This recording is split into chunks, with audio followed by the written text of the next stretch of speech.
అది ఎప్పుడు ఎవరితో ఎలా ప్రవర్తిస్తుందో, ఎవరితో మంచిగా ఉంటుందో, ఎవరితో పోట్లాడుతుందో దానికే తెలియదు. అందుకే స్వర్ణని మార్చడానికి నాకు ఆలోచన వచ్చింది. ఏంటి తాతయ్య గారు అది?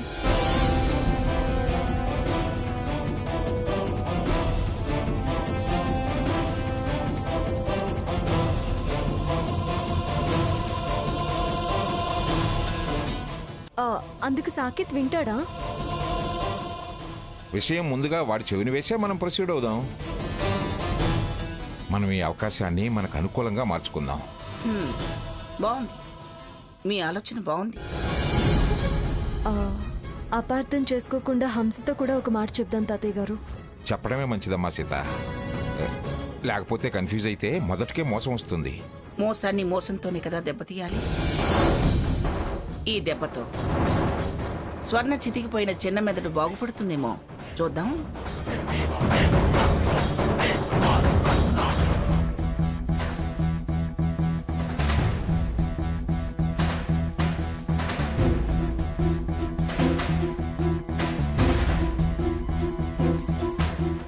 నీ ప్రయత్నాలన్నీ ఫెయిల్ అవుతున్నాయి.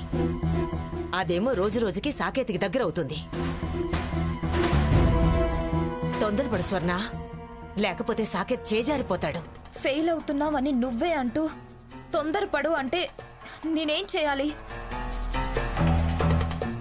ఎలా వాళ్ల మధ్య చిచ్చు పెట్టాలో నాకు అర్థం కావట్లేదు. డైరెక్ట్ అటాక్కే బెస్ట్ అనిపిస్తుంది స్వర్ణ. నేను ఆ డెసిషన్కే వచ్చా.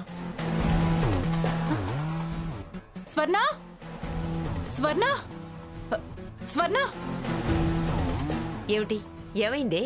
Saketh divorce notice పంపించాడంటీ.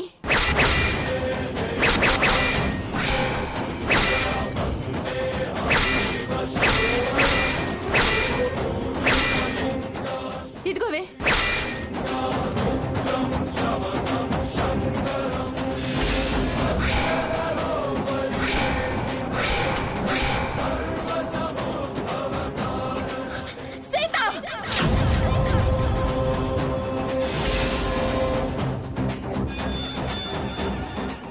చేంటి చేంటా అరుపులు? నువ్వేనా ఈ పని చేయించింది? ఏ పని?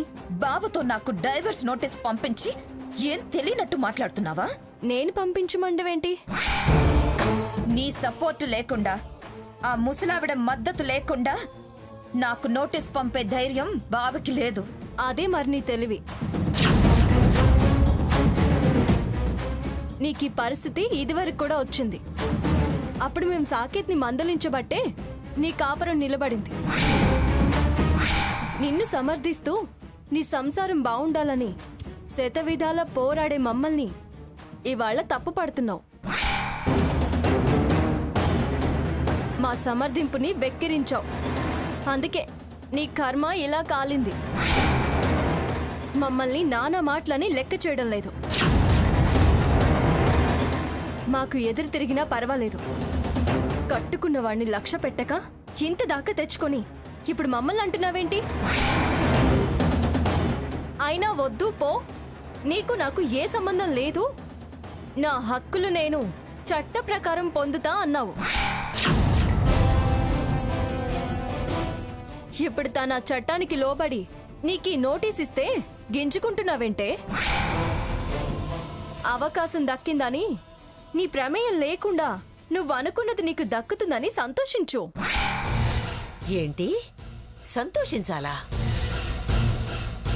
నువ్వేమో నీ మొగుడితో కాపురం చేస్తావు, నా కాపురంలో నిప్పులు పోస్తావా? ఎవ్వరు పోయడం కాదు, నీ చేతులారా నువ్వే పోసుకుంటున్నావు. నీ అహంకారమే నీకీ ఫలితాన్ని అందించింది. నీ పొగరే నీకీ బహుమానం వచ్చేలా చేసింది. తప్పు చేస్తున్నావు సీత. ఆ మాట అనాల్సింది నేను.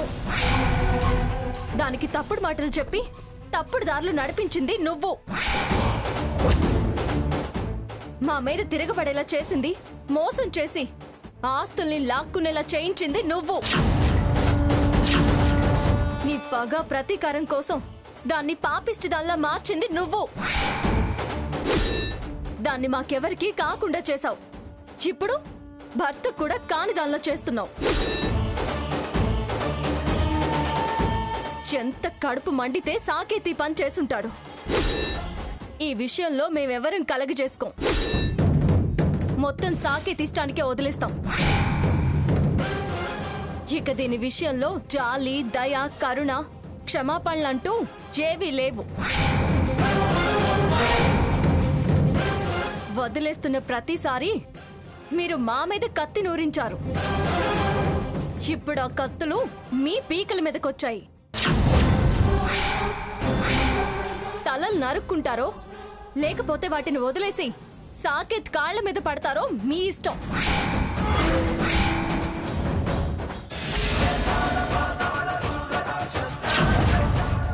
ఏంటి భయం వేస్తుందా?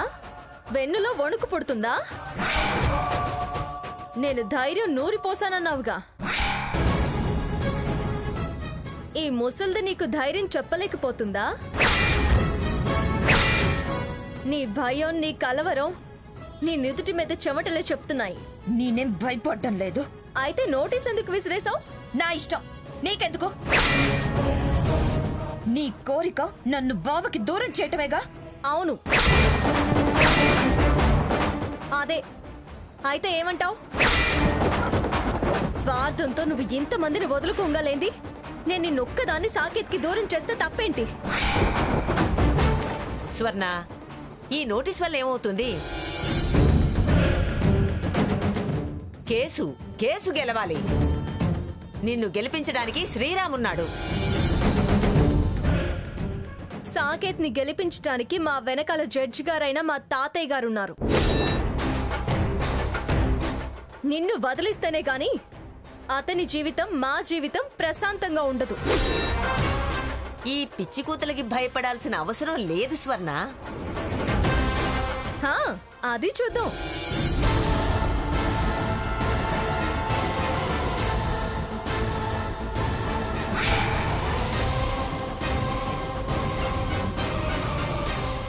చూడండి అమ్మమ్మ ఎలా మాట్లాడి వెళ్ళిపోతుందో.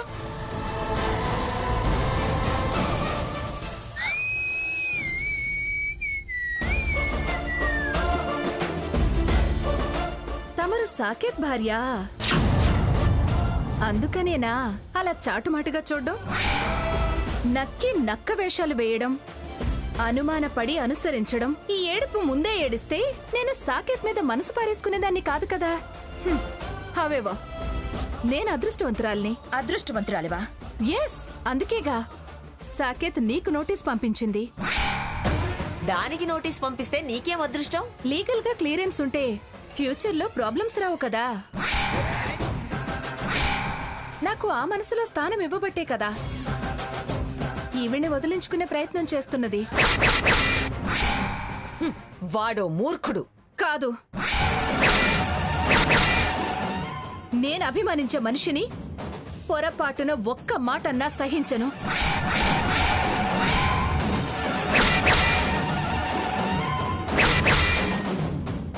నన్ను ఇష్టపడేవాణ్ణి ఎవ్వరేమన్నా నా మనసు కష్టం కలుగుతుంది.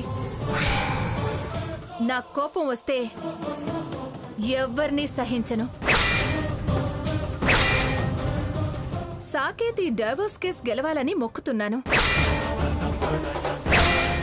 గెలిచాక వెంకటేశ్వర స్వామికి బంగారు కిరీటం చేయిస్తాను. సాకేత్ని నా గుండెల్లో దాచుకుంటాను. మగాణ్ణి కారణం లేకుండా దెబ్బ కొడితే ఇలాగే ఏడవలసి వస్తుంది. ఏదేమైనా మీకు డైవర్స్ నోటీస్ వచ్చిన ఈ సందర్భాన్ని నేను సెలబ్రేట్ చేసుకుంటాను. మీరు ఓడిపోవాలని మనస్ఫూర్తిగా కోరుకుంటూ మరొక సాటి ఆడదానిగా సారీ చెప్తున్నాను. బాయ్. నిన్ను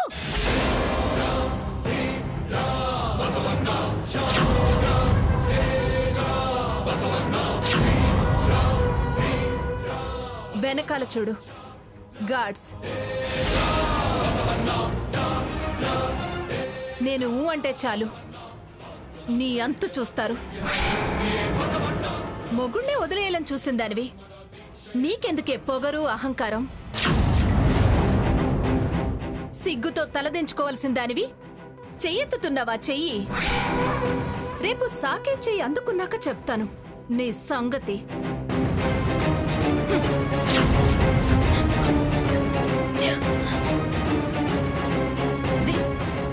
దీని మోజులో పడే బావ ఈ పని చేశాడు.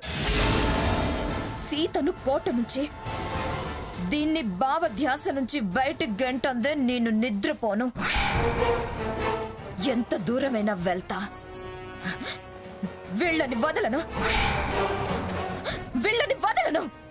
స్వర్ణ,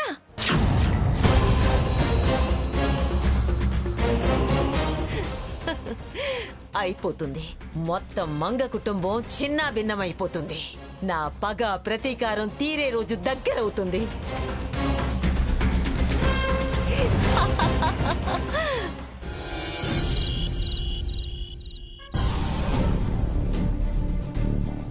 నోటీస్ అందేసరికి దిమ్మ తిరిగింది స్వర్ణకి. ఏం దిమ్మ జరిగిందో ఏమిటో, దానిలో ఏమీ మార్పు వచ్చినట్లేదు. వస్తుంది మంగ, వచ్చి తీరుతుంది. అవునమ్మగారు, ఎంతైనా అది నా చెల్లెలు, సావిత్రమ్మ కూతురు. కాస్త ఆత్మాభిమానం ఉన్న మనిషే కదా, పైగా పొగరు అహంకారం దానికి ఎక్కువ. అందుకే అలా నోటీస్ అందగానే ఇలా కాళ్ల బేరానికి రాదు. డెఫినెట్గా ఆలోచనలో పడుతుంది. పుండు మీద కారం చల్లుతూనే ఉండాలి, అప్పుడు గాని పుండు మానదు. కారం చల్లి చల్లి మన చేతులకు పుండు పుట్టేటట్టుంది. ఎందుకు మంగ అలా మాట్లాడతావు? అది అలాంటిది కాబట్టి. అదా కోపం నా మీద, హంస మీద ఎక్కడ చూపిస్తుందోనని భయం వేస్తుందండి. దానికి సాకేత్ భయం కూడా ఉందమ్మగారు. ఆ విషయం మీరు మర్చిపోతున్నారు. భయపడుతుందో లేకపోతే కొత్త రామాయణం ఏమన్నా సృష్టిస్తుందో. సరేలే. అమ్మ సీత, సాకేత్ రఘురాముని పిలువమ్మా, భోంచేద్దాం. అలాగే తాతయ్య గారు.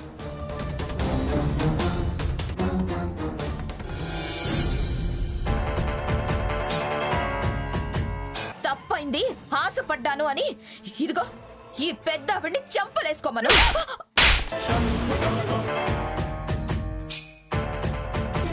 ఈ శని నన్ను పట్టి పీడిస్తుంది.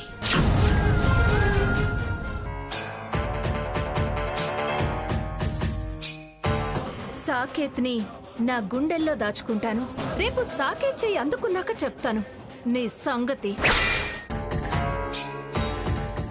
ఈ నోటీస్ వెనుక సూత్రధారి, పాత్రధారి ఆ సీతే అనిపిస్తుంది. అవును స్వర్ణ, అదే. దాని పొగరు ఎలా అయినా అనచాలి. నీ పొగరు అనచడానికి ఈ నోటీస్ ఇచ్చారు. ఈ పిచ్చి కాగితాలకు నేను భయపడను. రోజు రోజుకి ఆ హంస పేట్రేగిపోతుంది. ఈ సీత ఫోజ్ ఎక్కువ అవుతుంది. అందుకే సాకేత్తో నాకు డైవర్స్ నోటీస్ ఇప్పించారు. కౌంటర్ దాఖలా చేసి రిటర్న్ నోటీస్ పంపి వాళ్ళని బిత్తరపోయేలా చెయ్యాలి. 100 నోటీసులు పంపిస్తా, ఊపిరాడకుండా చేస్తా. స్వర్ణ పేరు వినపడితేనే ఉలిక్కి పడేలా చేస్తా.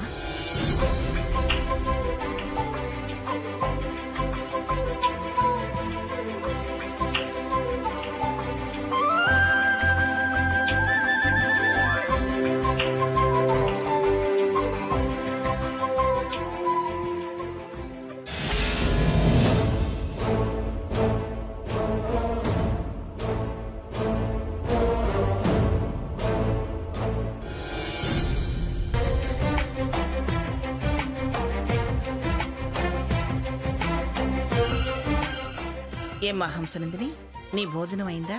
లేదమ్మగారు, భోజనానికే బయలుదేరాను. మీ పలకరింపు, అందులో ఉన్న ప్రేమ, ఆప్యాయత నాకు చాలా బాగా నచ్చాయి.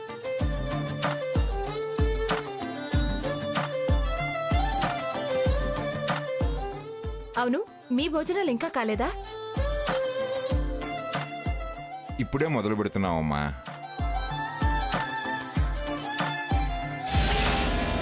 ఇలా ఇంటిలిపాది కూర్చొని కబుర్లు చెప్పుకుంటూ భోంచేయటం మాకు అలవాటు. నాకు ఇలా కలివిడిగా అంతా కలిసి కబుర్లాడుతూ తినడం అంటే చాలా ఇష్టం. నేను మీ ఫ్యామిలీ మెంబర్నైతే ఎంత బాగుండేది. మేమెవరిని పరాయి వాళ్ళలా చూడం. రండి వచ్చి కూర్చోండి, వడ్డిస్తాను. నిజంగానా? ఆ, మా ఫ్యామిలీలోకి సాదరంగా ఆహ్వానిస్తున్నాం. పైగా అమ్మమ్మగారు అని పిలిచారుగా, ఇంకా మీరు బయట వాళ్ళు ఎలా అవుతారు?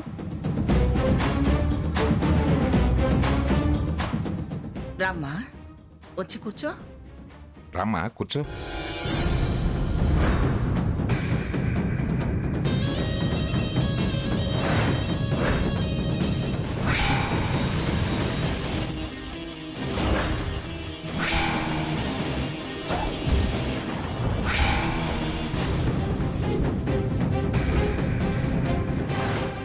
చూసారా అమ్మమ్మ గారు, అంతా ఆ సీత చేస్తుంది.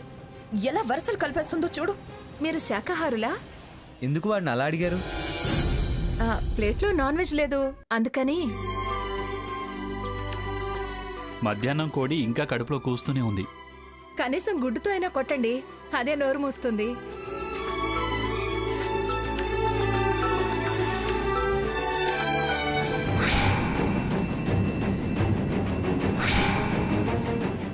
అవును, నీకు నాన్ వెజ్ చాలా ఇష్టమా?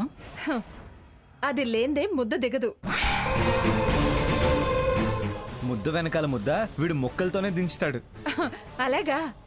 మరి మామూలుగానే మాట్లాడుతున్నారే? అంటే మెమ్మెమ్మే కొక్కొక్కో అనాలి కదా.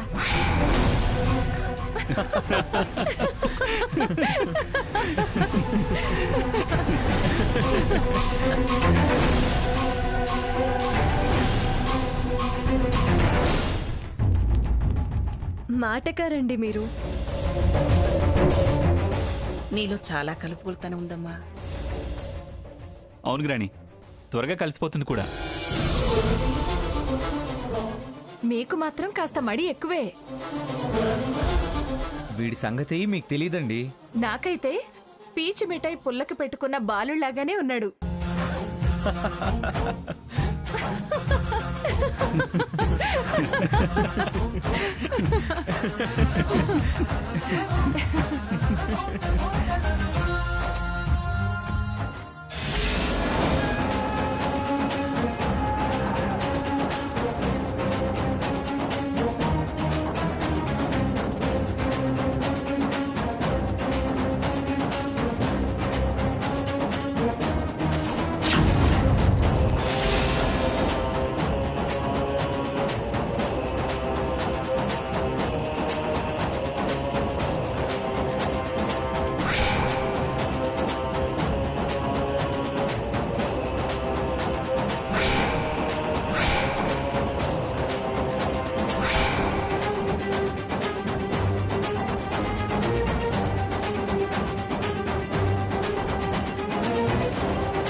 పర్వాలేదు కదండి?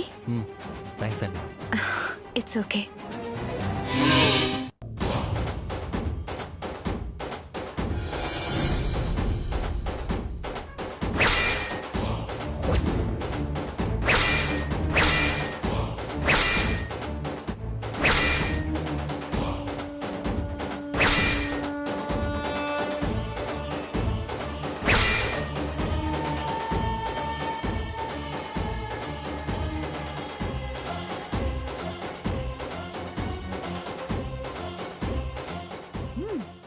వేసి తల మీద పడేలా వేయి.